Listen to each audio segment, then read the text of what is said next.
Welcome to Two Finger Tuesday, a production of the James McGee Show. Conversations are just easier had over a good old two-finger. So pour yourself a glass of your favorite booze and join your host, James McGee, for a drink and some real talk. Real talk. Welcome back to the James McGee Show, Two Finger Tuesday. I am your host. I am James McGee, and as usual, we are joined by our co-host, Tom Wells. Joe Collins has the night off. We don't even know what he's doing, and we're not even asking. Nope. But we have our friend Amy Foley with us. We're going to introduce her and what she does in a minute.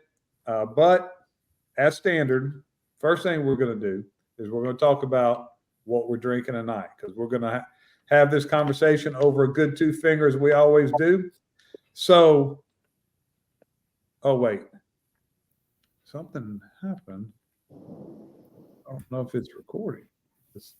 It shows that it is on my end. Me too. Okay, like I was explaining when we were off camera, I am a technical moron.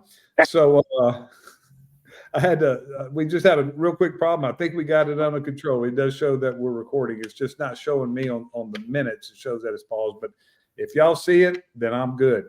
Yeah. So we're going to introduce Amy in a minute, like I said, but we're going to talk about what we are drinking tonight. Amy, you are our guest. Tell us what you're drinking. So I am drinking out of my 1977 Derby glass, probably what you would call it Derby, a pink lady, bourbon, a little bit of lemonade. I added some Marionberry sauce, and then I added some LaCroix sparkling water. So that is what I'm drinking. Man, very fancy. I like it. Mm-hmm. Yeah, you're definitely more advanced on that than us. We just have a straight whiskey, but that's awesome. And you know, again, welcome and thank you for joining us. Tommy, what you drinking? Well, I went back to my tried and true favorite here tonight. I'm drinking Blade and Bow. It's the Stetzer Weller. You get it in there. Oops. Bottled in Louisville, Kentucky. It's about my favorite evening drinking bourbon, and I thought to hang out with two of my favorite people, I wanted to have my favorite bourbon. So there we go. Well, that sounds good. I kind of did the same thing. So first off, before I even say what I'm drinking, Amy, that is great that you still have a glass from 1977. That is amazing. Yep. So my glass is special. It is the James McGee Show official whiskey glass from EngravedInUSA.com from our friend Rich Crumman, which is the sponsor of our Two Finger Tuesday. Thank you, Rich, again. Awesome glass. He sent me some more. Man, they really do some good stuff. He's going to be sending me a link so people can order stuff, and I'll post that. So I am drinking Garrison Brothers single barrel. And if y'all have never had Garrison Brothers or heard of it, it is distilled in Fredericksburg, Texas. Oh, I love Fredericksburg. Oh, yeah. Well, you know, they're known for their, wine country. Right. Garrison Brothers, it's one of the best tours. It's really a cool place and one hell of a whiskey. So let's toast to a good drink, good friends, and some good conversation tonight. Again, Amy, welcome. Thank you. Cheers. Cheers. So why don't we do this first, Tommy? Why don't you we'll let Amy tell us about herself, but you were very happy to have Amy tonight. It was your idea. She's your friend. So why don't you talk a little bit about her and why you thought it was really good to have her on? Well, to me, one of the most important things and important topics in law enforcement these days is wellness. And as we've talked about before on the show, that was an area that I just had never really focused on, and I felt like that was probably the biggest failure that I had during the whole thing when Kyle was murdered, was that I really didn't know my P's and Q's about wellness. And I was so fortunate a few months later to meet Amy, and Amy brings such a passion to wellness, and she got involved in this, and I'm not going to steal her thunder. I'll let her tell you about it, but because of her care for first responders, and that has shown in everything we've done. She and I have been she asked me to join the board of the Tri-State Peer Support Team, which she's the president of, executive director, I should say. It was in a kind of a fledgling state at that time. That was 4 years ago now, and to see what it's done, with how it's grown and what Amy has done to get it to grow, and the partnerships she's made and the training that she's brought, I couldn't be more proud of her, and I couldn't be more honored to call her a friend. So that said, I'm going to turn it right over to her so she can tell you the story. Well, thanks, Tom. I appreciate your kind words. And I would say over the past couple of years, I appreciate your support and guidance. What we do and what I do can't be done without peers. And I also think it can't be done without people who aren't willing to share their story, because it's in those stories that I think people find hope, and hopefully they'll also find recovery. So I think that those are so powerful. For me, I had been doing peer support in Claremont County, which is just the county just east of Hamilton County. I had been doing peer support, trying to set it up in the county for a number of different types of peers, mental health peers, recovery coaches, parent peers. But the executive director asked if I would start a first responder peer support team. So I said yes. In 2018, didn't know what I was getting into related to, I would say, the first responder community, but I was all in for trying to figure this out. Started it in 2018. In our county in 2019, we had a pretty violent line of duty death. And what we found out after that line of duty death is we did not know how to help people. We didn't know how to help our first responders. And in a small county like ours, everybody was there. Everybody was affected. Everybody was at the scene. So collectively as a county, we were really trying to figure out how do we heal. It became pretty apparent early on that we didn't know the clinicians, we didn't know the inpatient, we didn't know how to use an EAP. And some of those early on experiences were not positive. So then once you realize that, the next step was, how do we fix it? What I would say is people were kind of siloed. The clinicians were here because this is what they did in their building, and the first responders were over here. And if we didn't make it really easy for them to get help, and if we didn't ensure that the clinicians that they saw were culturally competent, we really lost an opportunity, and people wouldn't seek help again for a long time.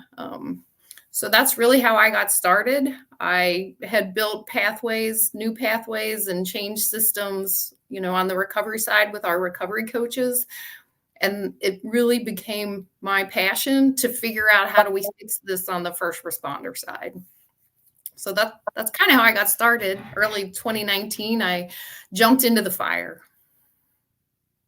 And that's where you normally how it normally happens. And you find out real quick if you were made to do that type of work. And it seems like you were.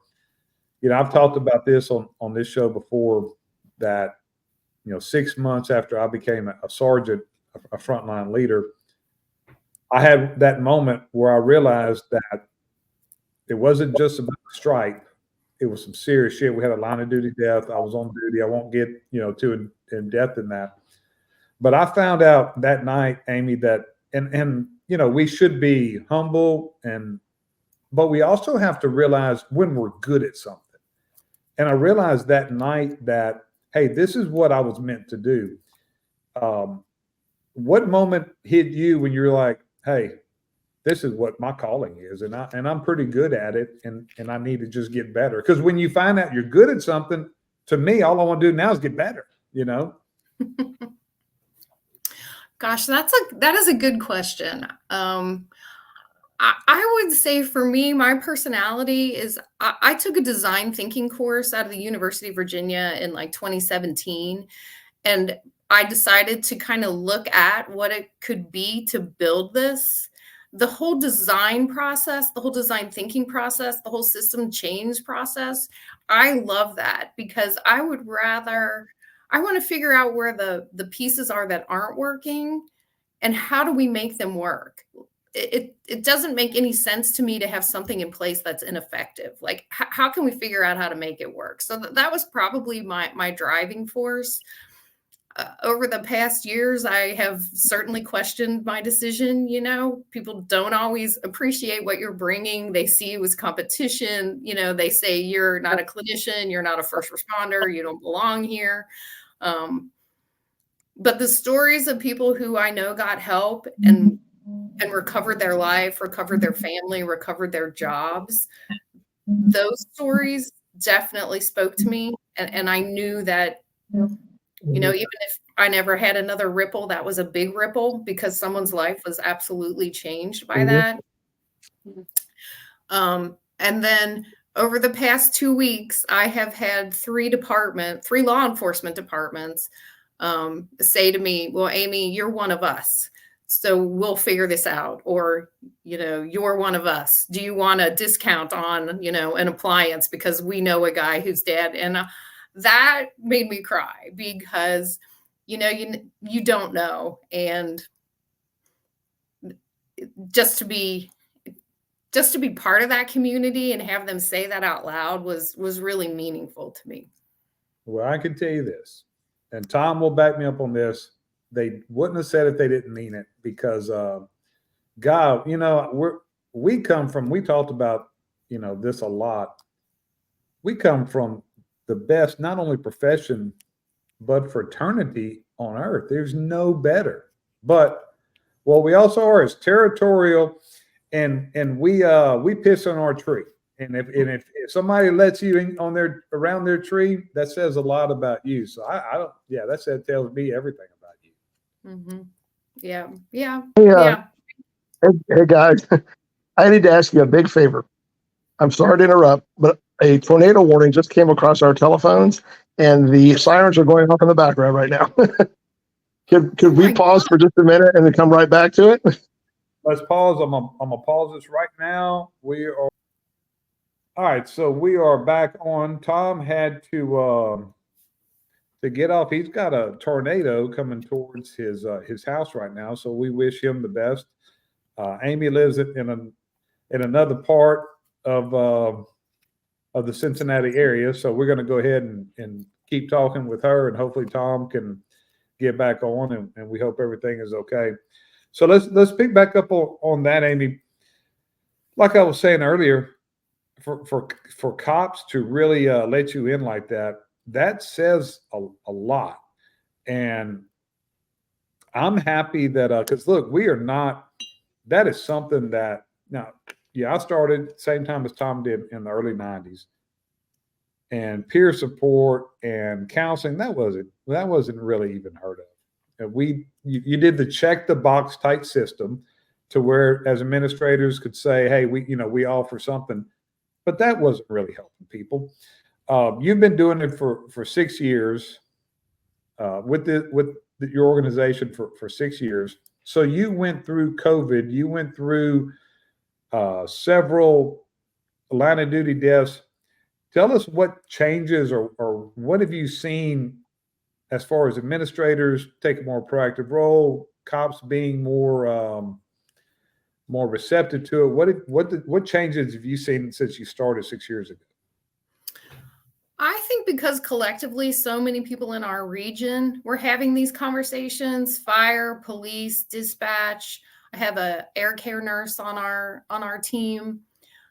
I believe that because so many people, and maybe it's because we were bringing them all together to have these conversations, but as people started to have these conversations and more people are having the conversations, that to me just started the ball rolling.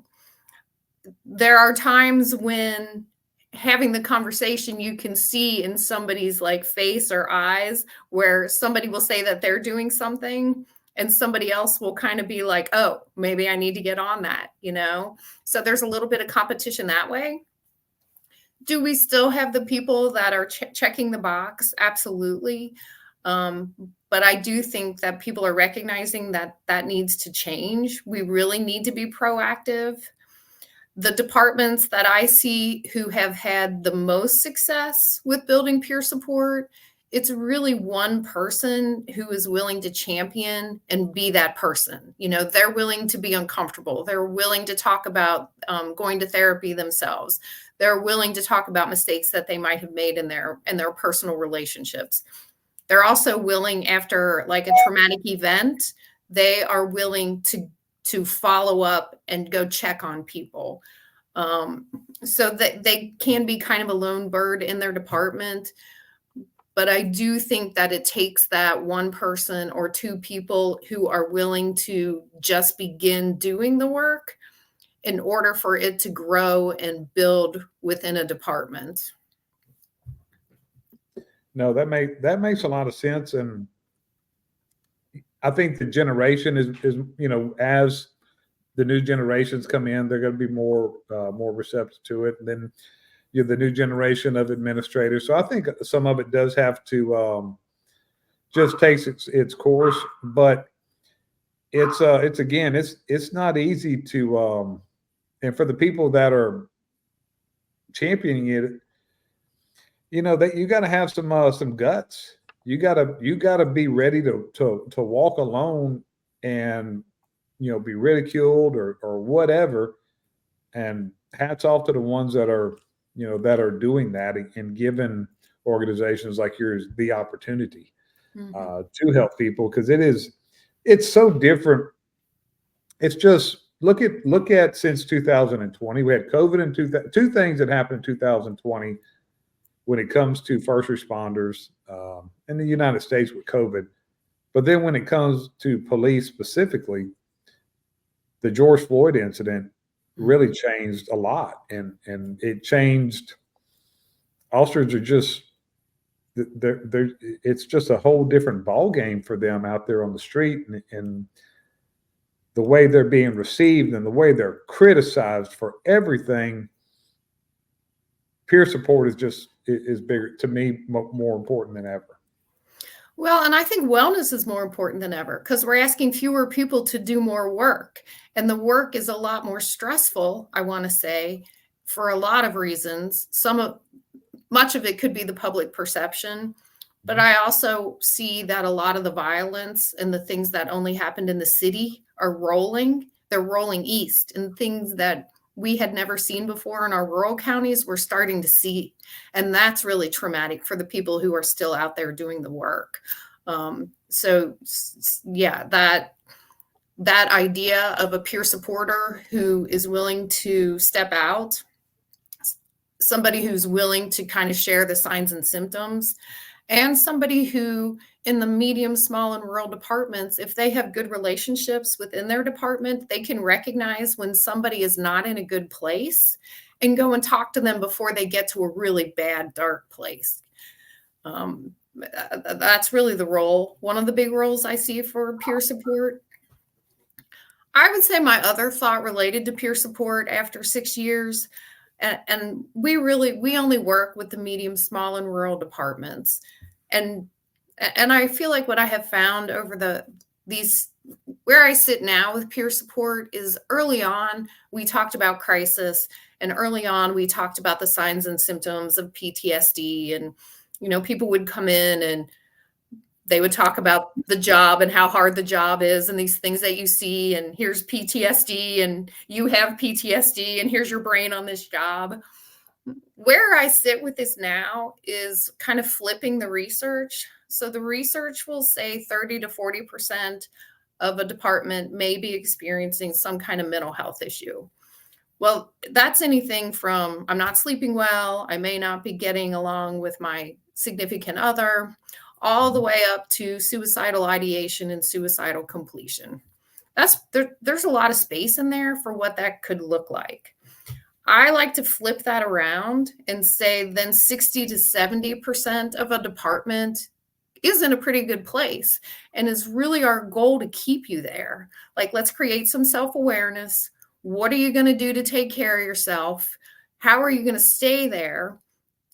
And also, if after a big event or all of a sudden, after 25 years, you're not doing well. Like, let's recognize that. You recognize that and go get help, and help doesn't mean 20 years of therapy. Help can be anywhere from 6 weeks to 12 weeks, depending upon what kind of therapy you want. So anyhow, that's really become my message, because the smaller departments, when I walk in, like, they don't want me to keep asking, how are you doing? What they want to know is something positive or something they could do or how things are going.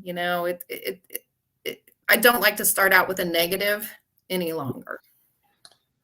Well, something that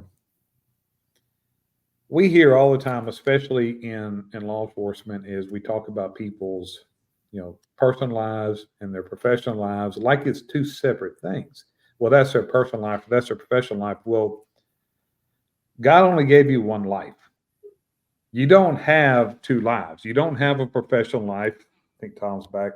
And you don't have a personal life. You have one life. Okay, I'm gonna hold that thought real quick. Tommy, how's everything? Everything okay? Well, everything's okay at our home, but north of us is getting a little bit pummeled. It literally, the radar, when I jumped off here with you guys and turned on the television, it showed where I live in the path of the tornado rotation. But then they said there's not a tornado, but it is definitely conditions right. So now it's northwest of us right now, so we're good. But the sirens are still going off. Oh wow. Okay, we're glad we're glad you're back too. Thanks. So getting back to what I was saying, Amy, I would catch some criticism sometimes. I don't want to get in people's personal lives, and I'm definitely not the morals police, and I have no right to be. I'm not a perfect man myself. But what happens is we discount with us our personal life. Well, let's look at it. Everything intertwines. Look at the stuff that we're asking police officers to deal with, and then they go home and they've got kids to raise, and they've got financial problems because inflation's just through the roof, and then they're working continuously overtime and side jobs because they need to make more money, and because of manpower issues. And what happens? They're exhausted mentally, and then a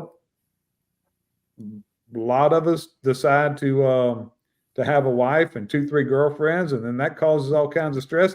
Somebody's got to step in and say, hey man, look, it's your personal life, but you're going to get your ass shot off because you just can't do this. And I think that like I said, there is that privacy and there is that separation, but you tell me when it doesn't intertwine.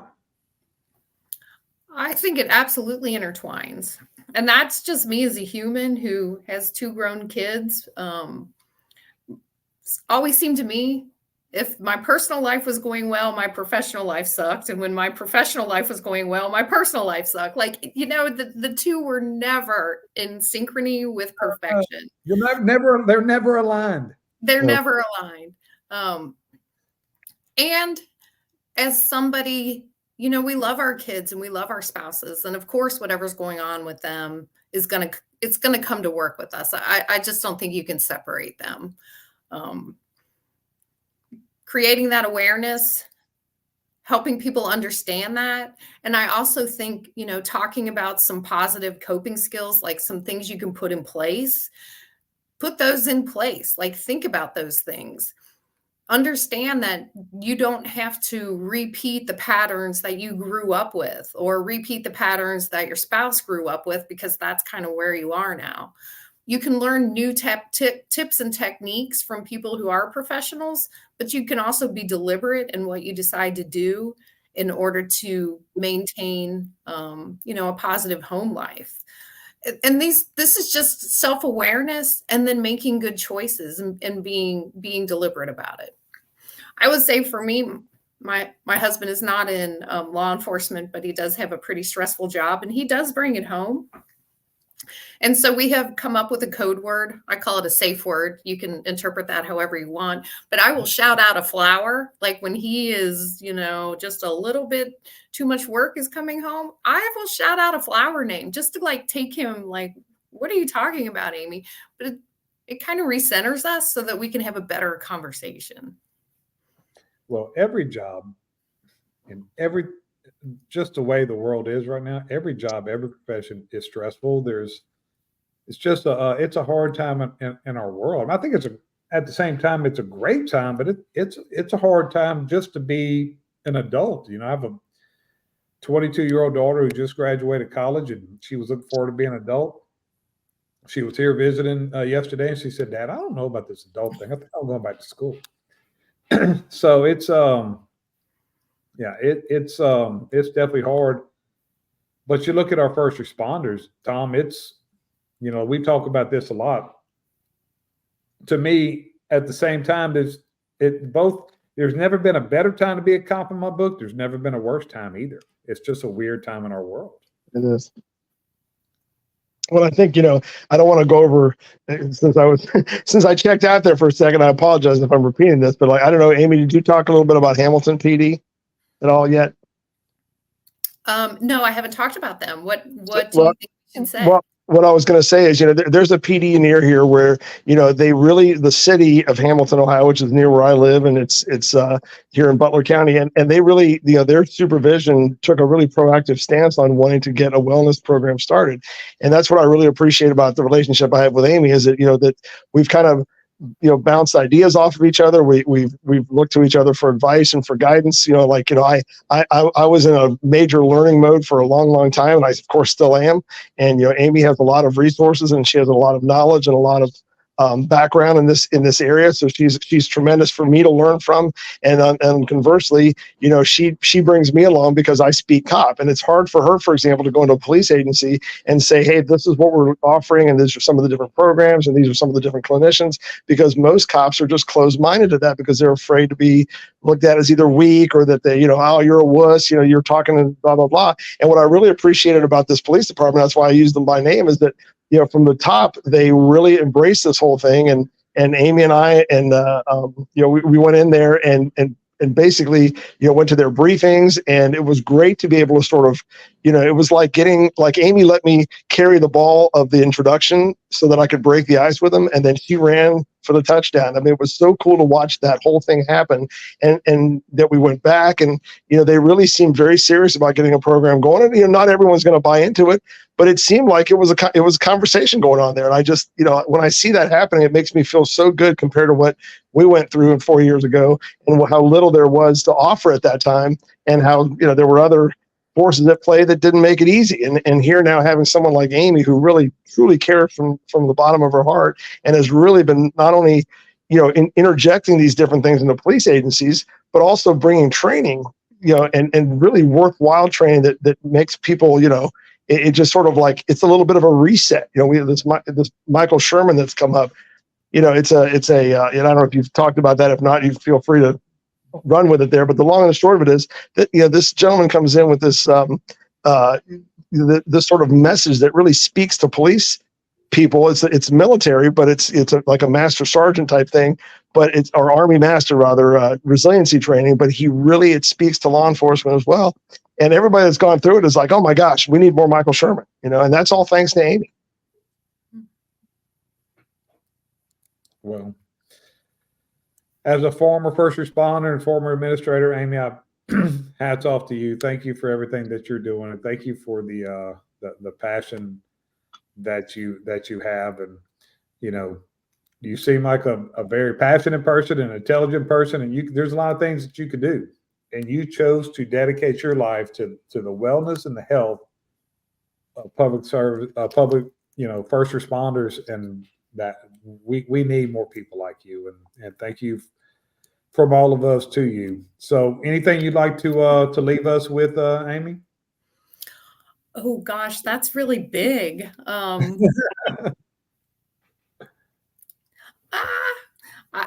I don't know. Where I'm headed is like peer support, like start your peer support program. Any other areas, any other administrators, what would be a message you'd like for them to receive? I think people just need to do it. It's going to be messy. It's not going to be perfect. Things are going to go wrong. Things are going to go sideways. but that's really part of the process. Everybody's department is going to look different. So you can, take suggestions or policies and procedures or processes that are in place at other departments, but you really have to make them your own. Don't wait for something big to happen, because then everybody's scrambling.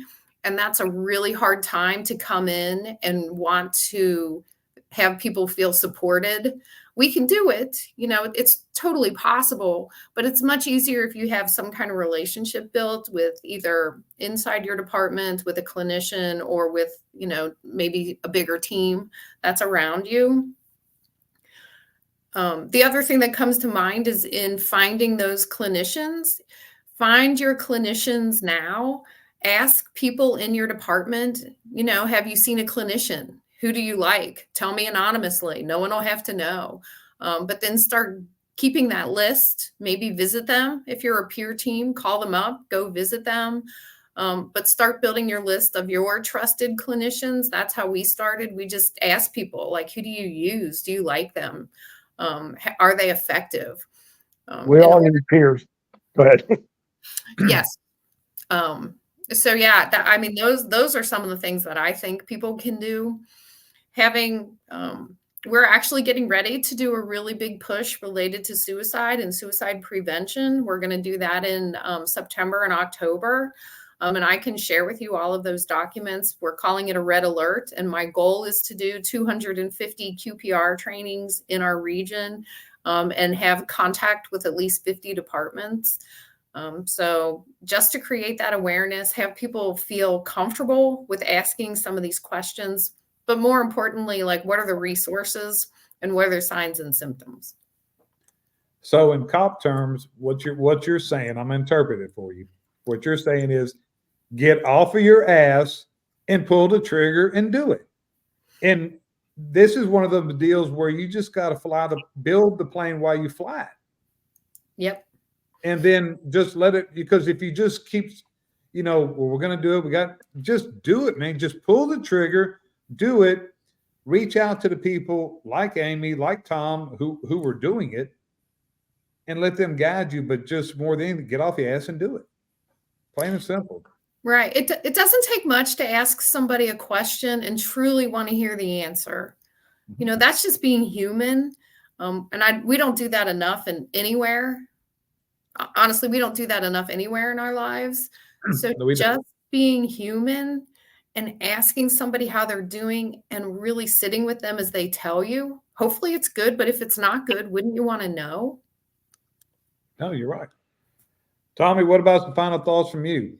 Well, I've got two final thoughts and a testimonial. So my final thought one is to the police administrators out there, if you're from our area, reach out to Amy. If you're not, reach out to the people that are involved in this. Get to know who the people are in your area that provide peer support and who the clinicians are, because God forbid anything happens that things turn sideways, you're going to need it. And I'll never forget, one of the first things Amy ever said to me was, getting these resources, the information, how to obtain them is half the battle. If you get the information out to your people and let them choose whether or not they're going to use it, that's truly half the battle. That's the most important thing, is getting it out there so they know where to reach out to. For my police officers out there and first responders, embrace peer support. Even if it means sitting there door to door and getting stuff off your chest with your coworker, whether it means going to see a therapist, you won't be sorry that you did it. It is phenomenal how much getting things off your chest can help. It can go so far to relieving the burdens that we're all carrying at times in our lives. And the last thing, the testimonial is, our buddy and co-host Joe Collins reached out to me recently because he knew somebody in the Cincinnati area that needed help. And I called Amy, and Amy and Joe took care of business, and they got that person the help that they needed. And that is just an example of what a small world and how somebody like Amy can have a huge impact on getting somebody the help they need when they need it. So hats off to you, Amy. Well, thank you. Well, Amy, again, we very much appreciate you coming. This is something that we talk about a lot because of the passion that we all have of it. So we'll do a final closing toast to Amy, Tom, the work that y'all are doing. Cheers to y'all. That cops need y'all, and I'm so glad that y'all are there for them.